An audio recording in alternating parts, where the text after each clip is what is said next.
Now that we've created a working shooting schedule in the planning area of Yamdu, we have the option of exporting the day out of days as a PDF.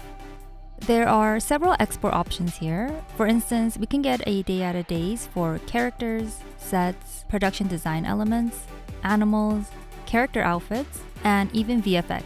We can also customize the export like many other parts in Yamdu and adjust the orientation of the PDF layout, show headers, and stuff like that. Once we've exported a day out of days for characters, we can see all the information like the total number of shooting days and a breakdown of the actual days the characters needed for the shoot. The same goes for sets. The day out of days can also be exported from the department-specific area of Yamdu, like the cast, costumes, makeup and hair, production design, and VFX sections. For example, here we have one of the characters' profile page open from the cast section.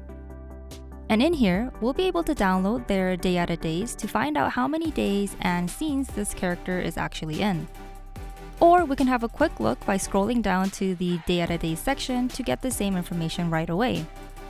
But in the downloaded export, we'll have a hard copy of their general information, the total number of scenes and shooting days, and the shooting dates, as well as all their scenes along with a short description.